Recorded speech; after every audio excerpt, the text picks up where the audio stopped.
जिस महफिल में प्यारे नबी की जिक्र होती है, जिस महफिल में प्यारे नबी की जिक्र होती है, रिम झिम रिम झिम रिम झिम रिम झिम रहमतों की बारिश होती है, रिम झिम रिम झिम रिम झिम रिम झिम रहमतों की बारिश होती है, इस महफिल में प्यारे नबी की जिक्र होती है। अल्लाहुम्मा सल्ली अला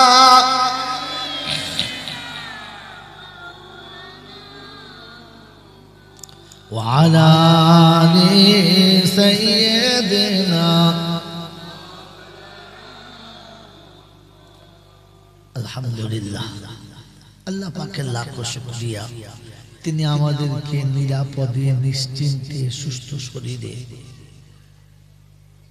ভালোবাসার সব মানুষগুলোকে ত্যাগ করে আরামের শয্যা বর্জন করে ফেরেশতাদের সাথে জান্নাতের বাগানে কিছু সময় অপেক্ষা করার সুযোগ দিলেন।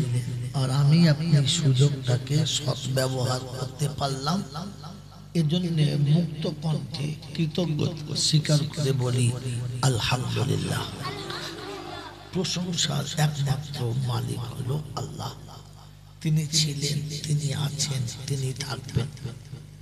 আমরা কেউ ছিলাম না, আমরা কেউ থাকবো না। এই পৃথিবীতে যারা এসেছে তারা চলে গেছে, যারা আছে এরা চলে যাবে, যারা আসবে তাদেরকে যেতে হবে, তাদেরকে যেতে হবে। কারণ পৃথিবীটা থাকার জায়গা না। পৃথিবীর আর একটা নাম হলো পান্থশালা। কি নাম বলো? পান্থশালা। আর পান্থশালা প্রয়োজন হলো ক্লান্ত মানুষের কিছুক্ষণ ঠান্ডা নিঃশ্বাস নেওয়ার জায়গা।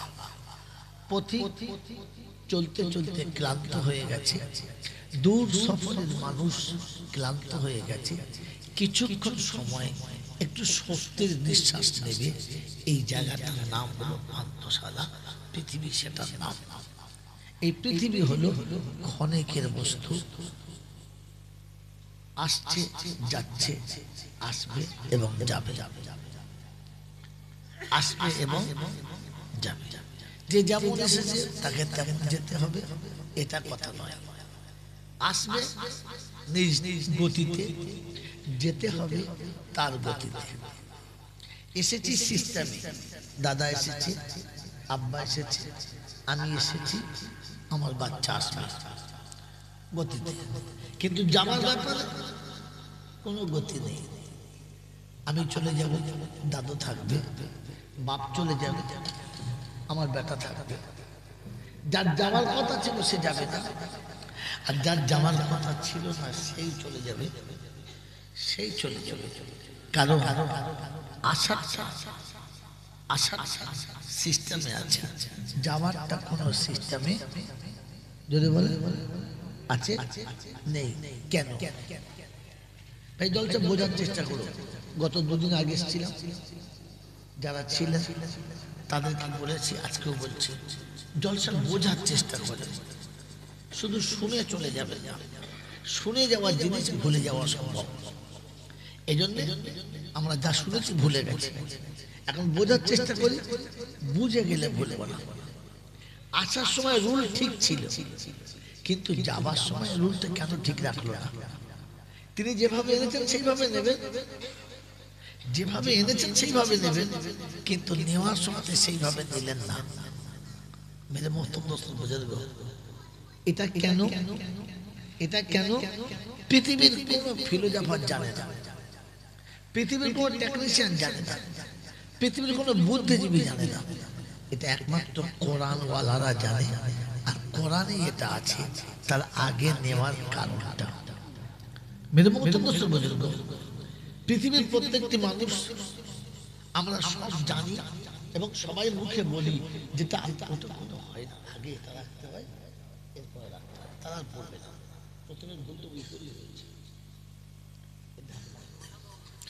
পাশে একজন বসতে হবে, নিচে রাখবে, সত্যি বল, নিচে রাখবো, নিচে রাখবো, নিচে রাখবো, এটা শোনো, এই চেয়ারটা শোনো, এই চেয়ারটা শোনো, শোনো শোনো, ভালো চেয়ার দাও, নিচে নিচে ওই শোনো শোনো, হ্যাঁ নিচে চেয়ার দাও, চেয়ার দাও, চট করে দাঁড়াতে চেয়ার, কি আশ্চর্য। বাস এখন তুই বসো, হ্যাঁ যখন চাইবো ঢাকা দাও,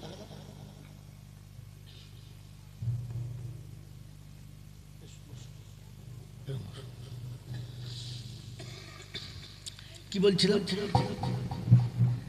কি কথা বলছিলাম? যাওয়ার সময় কোনো সিস্টেম নেই। এটা পৃথিবীর কোনো দার্শনিক জানে না, পৃথিবীর কোনো বৈজ্ঞানিক জানে না, একমাত্র কোরআন বলেছেন, কোরআনওয়ালারাই জানে। কারণ পৃথিবীর প্রত্যেকটি মানুষ যেটা জানে সেটাকে কাজে লাগাতে ভুলে যায়। সবাই জানে যা কিছু হবে আল্লাহর ইচ্ছায়, হ্যাঁ না, আল্লাহ যা করবে তাই হবে, আমরা সবাই জানি তো, বলিও তাই, কিন্তু করি কি তাই? বলি জানি যা আল্লাহ করবে তাই হবে, এটা জানি, এটা বলি, কিন্তু এটা কি করি? আল্লাহ যা করবে তাই না। তখন আমি আমার বুদ্ধি খাটাই, আমি আমার যোগ্যতা খাটাই, আমি আমার দক্ষতা খাটাই, আমি আমার টেকনিক চালাই। আল্লাহ যেটা হবে, আল্লাহ যেটা করবে সেটা হবে, এটা মুখে আছে, এটা মনে আছে, কিন্তু আমলে নাই।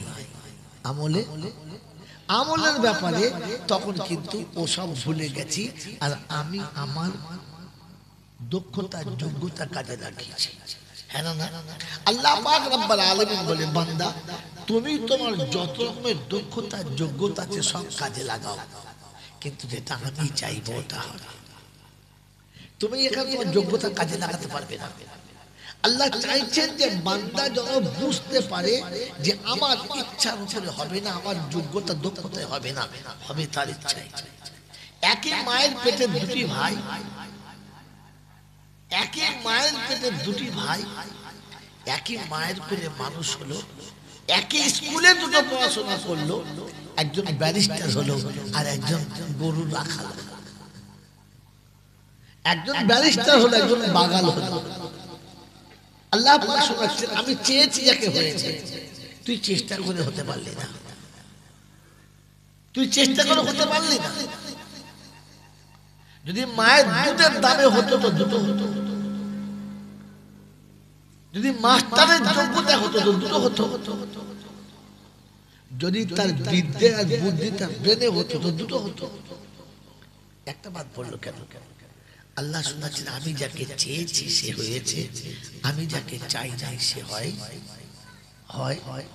এই জন্য এই কথার মধ্যে ফিরে আসে, এই জন্য এ কথায় স্বীকৃতি দেয় যে তার ইচ্ছার বাইরে কিছু হয় না। এইটাকে বোঝানোর জন্য আল্লাহ সিস্টেমটাকে চেঞ্জ করে দেখিয়েছে। বাপের কোলে বেটা চলে যাবে, আর বাপ তার পূর্ণ ক্ষমতা তার যোগ্যতা সবটা লাগাবে, এরপরে বাচ্চাকে আটকাতে পারবে না। তখন লাস্টে বলতে বাধ্য হবে সে যেটা চেয়েছে সেটা। এটা যদি প্রথম স্বীকার করে দিতিস, এটা যদি প্রথম স্বীকার করে দিতিস, তো তাহলে তোর জীবনের ইনকিলাব আসতো। প্রথম মেনে নিলে, আমরা মেনেছি কখন? সব বিদ্যে বুদ্ধি শক্তি দক্ষতা যোগ্যতা হাতছাড়া হয়ে গেছে, যখন নিরুপায় হয়ে মেনে নিয়েছি, তখন আল্লাহ চাইবে তাই হবে, কিছু করার নেই। আল্লাহ পাক বলেন, এই জায়গাটাতে আনার জন্য সিস্টেমটা করেছি, আর বলেছি ওয়ালা নাবলুওয়ান্নাকুম বিশাইয়্যিন মিনাল খাউফি ওয়াল জু। কখনো অসুস্থ, কখনো সুস্থ, কখনো ধনী, কখনো গরিব, কখনো ক্ষমতাবান, কখনো দুর্বল, কখনো মানুষের ভয়, কখনো ভীত সন্ত্রস্ত, সবকিছু করে তোকে পরীক্ষা নিতে চেয়েছি, তুই যেন আমাকে ফেলে পালাস না। তুই যেন আমাকে ফেলে পালাস না, আমারটাই শেষ ফয়সালা। ছুরির ক্ষমতা যদি কুলাতো কারণ জান নেওয়ার, তাহলে ইসমাইলের জানটা প্রথমেই নিত। হ্যাঁ না বলে? ছুরির ক্ষমতা যদি হতো কিন্তু কোনো জিনিস কেটে দেওয়ার, তো তাহলে ইসমাইলের গলাটা ছুরি কেটে দিত। ছুরি চলে তার ইচ্ছায়, আপনার হাতে চলে তার ইচ্ছায়। যদি আপনার ইচ্ছায় চলতো তাহলে আপনার হাতে ছুরিতে আপনার হাত কাটতো না। পৃথিবীর কেউ নিজের হাত নিজে কাটতে চায় চায় চায় না, কেটে যায় তো। কার ইচ্ছে কেটেছে? রবের ইচ্ছায়। তোমার ইচ্ছা তো হয় নাই, মানে অনিচ্ছায় লেগে গেছে। অনিচ্ছায় লেগে যায় না, সে লাগিয়েছে তাই লেগে গেছে। আগুনের ক্ষমতা যদি থাকতো পুড়িয়ে দেওয়া তার ইচ্ছার বাইরে, তো তাহলে ইব্রাহিমকে সর্বপ্রথম পোড়াতো। কথা বুঝে? পানির ক্ষমতা যদি হতো যে মানুষকে ডুবিয়ে মারা, তাহলে নবী মুসাকে প্রথম মেরে দিত। মেরে বুজুর্গ আল্লাহওয়ালা ভাইরা, জ্ঞানীজনরা, সুধী মানুষেরা, আল্লাহ পাক বুঝাতে চাচ্ছি আমার ইচ্ছার উপরে সব কারোর ইচ্ছা কাজ করে করে এই জন্য আসার সিস্টেম ঠিক রেখেছে, যাবার সিস্টেমটা ঠিক রাখলেন। যদি বলে ও যদি এই আশায় বসে না থাকে যে 40 বছর পার হোক তারপরে তওবা করব, যখন দেখবো 65 পেরিয়েছে তখন বুঝবো বাপ 68 গেছে, আমি 68 আগে তওবা করব। এখন তার দুদিন বাদে নামাজ পড়বো, ও যেন এই ভরসায় বসে না থাকে কারণ আমি যে কোনো সময় তুলে নেব, এটা মনে করলে ও তৈরি হয়ে যাবে আর দেরি করবে। যদি বলেন দেরি করবে না, মেরে বক্তব্য তার নমুনা বলে দিচ্ছি। আমরা যখন বাস লাইনে যাই না, ঘড়ি দেখে যাই, ইচ্ছা করে দেরি করি যে এখন আসবে না, টাইম আছে। হ্যাঁ না বলে?